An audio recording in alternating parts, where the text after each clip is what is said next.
Assalamualaikum warahmatullahi wabarakatuh. Baiklah, pada kesempatan ini saya akan menjelaskan uh, sedikit tentang uh, pembahasan dalam mata kuliah pendidikan filsafat, yaitu membahas tentang eksistensialisme pendidikan filsafat dan uh, pendidikan Islam menghadapi tantangan modern. Baiklah teman-teman, yang pertama yaitu eksistensialisme pendidikan filsafat. Pertama-tama, terlebih dahulu kita harus mengetahui pengertian dari eksistensialisme itu sendiri.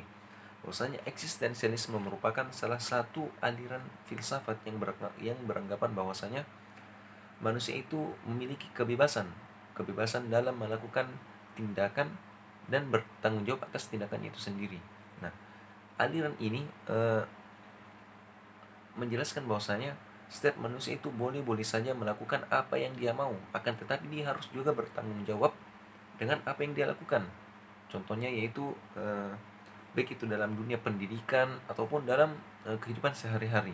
Contohnya dalam kehidupan sehari-hari yaitu kebebasan manusia dalam memilih kepala daerah.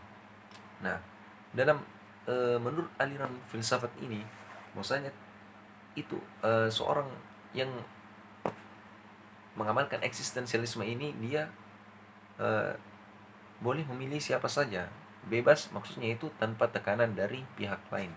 Nah, ini contoh eksistensialisme dalam pilkada. Adapun contoh eksistensialisme dalam dunia pendidikan yaitu contohnya ketika seorang siswa ingin menentukan jurusannya, contohnya ketika dia sudah SMA. Nah, maka seorang siswa ini dia harus bebas memilih apakah dia masuk jurusan IPA, PS, ataupun dia akan memilih sekolah menengah kejuruan. Nah, dengan kebebasan memilih ini, seorang siswa ini bisa bisa mengembangkan potensi yang dia miliki. Nah, adapun seorang guru dia tidak boleh menekan atau memaksa seorang siswa ini. Hanya saja guru sebagai tenaga pendidik dia diharapkan untuk bisa tetap mengawasi siswanya uh, yang telah berusaha bagaimana dia mengembangkan potensinya. Nah, ini merupakan salah satu contoh dari eksistensialisme dalam dunia pendidikan. Kemudian yaitu tentang pendidikan Islam menghadapi tantangan modern. Ya. Menurut saya sebagaimana kita ketahui bahwasanya sekarang merupakan uh, zaman di mana semua orang bisa uh, saling berinteraksi dengan mudah. Contohnya itu zaman dengan mengandalkan teknologi. Nah, hubungannya dengan Islam dan teknologi ini yaitu uh, masing-masing ini saling berkaitan. Contohnya bagaimana pendidikan Islam menghadapi tantangan modern ini? Sebagaimana kita ketahui ketika kita mendengar pendidikan Islam, nah otomatis kita itu seperti jauh ke belakang, karena kita ketahui bahwasanya Islam dulu itu eh, bukannya sangat terbelakang, tapi karena memang eh, awal munculnya Islam ini masih zaman dahulu ya, contohnya belum ada teknologi sangat berbeda dengan sekarang. Oleh karena itu bagaimana menghadapi tantangan modern. Nah, sebagai pelajar muslim, kita seharusnya bisa mengamati baik-baik bagaimana supaya pendidikan Islam ini tetap eksis di zaman modern ini. Nah, yaitu salah satunya dengan uh, mengikuti zaman. Contohnya mengikuti zaman yaitu dengan uh, mengembangkan potensi yang dimiliki pelajar muslim itu sendiri, itu dengan juga mempelajari teknologi, karena kita tak ketahui bersama bahwasanya sekarang teknologi merupakan satu hal yang sangat penting. Nah, ketika seseorang tidak tahu teknologi, tidak tahu main HP, tidak tahu main laptop, maka dia bisa dikatakan terbelakang begitu, ketinggalan zaman. Nah, inilah peran dari seorang pendidik, seorang pelajar muslim bagaimana dia bisa tetap mengeksiskan pendidikan Islam ini di zaman sekarang. Ya, contohnya itu ketika pendidikan Islam ini mengikuti zaman modern tanpa menghilangkan nilai-nilai Islam, yaitu contohnya itu ketika kajian, ya, kajian kajian-kajian yang kajian-kajian Islam. Contohnya kalau dulu para ulama-ulama kita datang ke masjid, kemudian kemudian saling berbagi ilmu, saling belajar mengajar dalam masjid, yaitu dalam eh, talaki atau halaqah, dalam bentuk halaqah ini dulu. Nah, sekarang karena zamannya modern, zamannya makin berkembang, maka seorang muslim juga harus berpikir bahwasanya bagaimana caranya supaya pendidikan Islam ini tidak hanya di masjid saja, halaqah-halaqah, tapi juga bisa memanfaatkan teknologi yang ada. Nah, oleh karena itu, dengan adanya teknologi ini, maka seorang pelajar muslim sebaiknya tentunya dengan mengikuti tren sekarang, yaitu dengan membuat konten YouTube yang dimana isi-isi dari YouTube itu sendiri hmm, tentang ceramah. Jadi contohnya ustadznya di masjid, akan tetapi tetap bisa dinikmati oleh santri-santrinya yang di eh, luar daerah.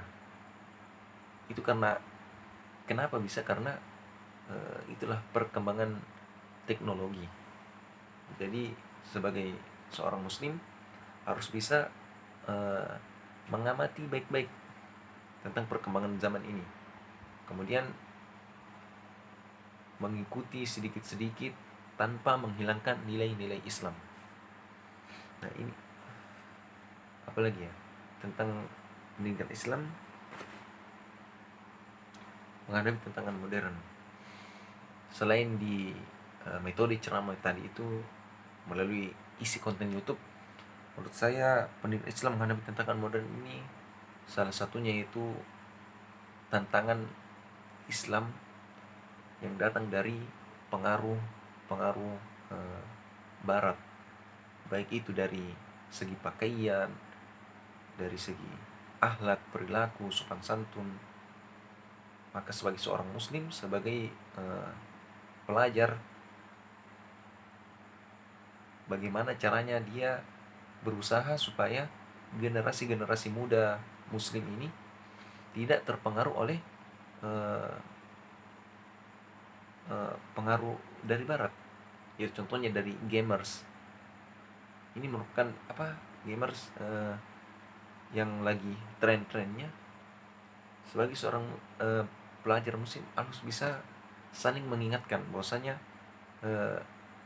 main game ini pengaruh dari barat dan bisa-bisa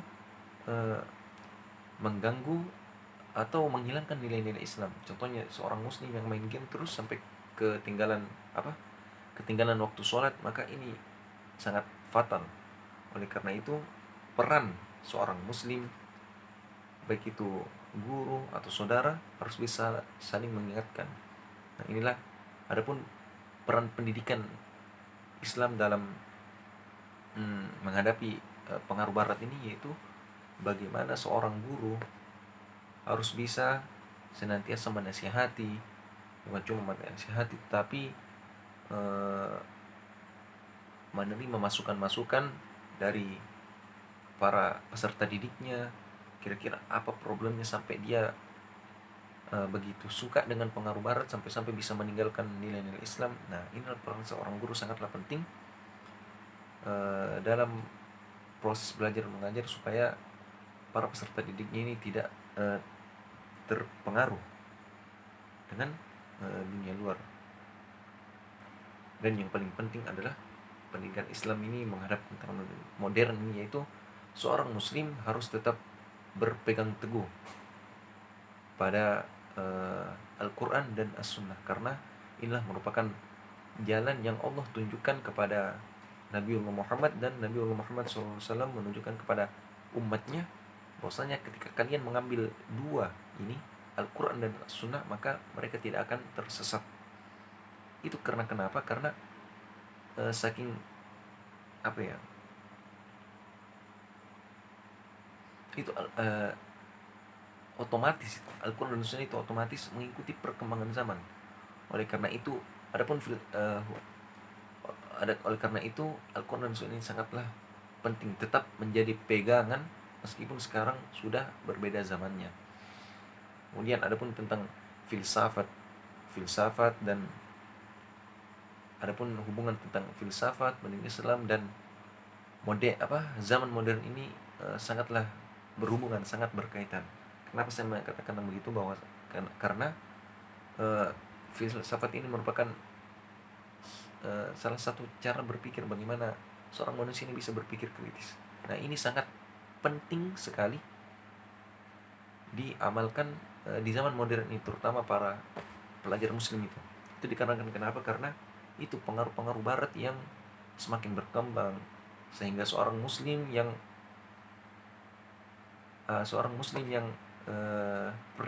prihatin dengan berkembangnya pengaruh barat ini, maka dia harus bisa berpikir kritis tentang bagaimana ke depan generasi-generasi muslim ini supaya tetap bisa uh, menyiarkan Islam itu sendiri. Nah, itu pentingnya seorang muslim uh, memiliki pikiran yang kritis. Nah, kritisnya itu tidak untuk menjatuhkan satu sama lain, akan tetapi bagaimana kritisnya itu supaya bisa saling mengingatkan satu sama lain. Bahkan dalam Al-Quran juga dijelaskan tabayyun. Nah, arti tabayyun adalah supaya diperjelas apabila seseorang mendapatkan masalah, contohnya tak kalah terpengaruhi dengan dunia luar, seorang muslim terpengaruh dunia luar, maka seorang muslim yang lain yang maksudnya memiliki ilmu yang cukup, maka dia harus bisa menjelaskan kepada saudaranya ini dengan jelas. Mungkin begitu. Mohon maaf sebelumnya karena video ini terlambat dikarenakan kemarin lagi di kampungnya teman.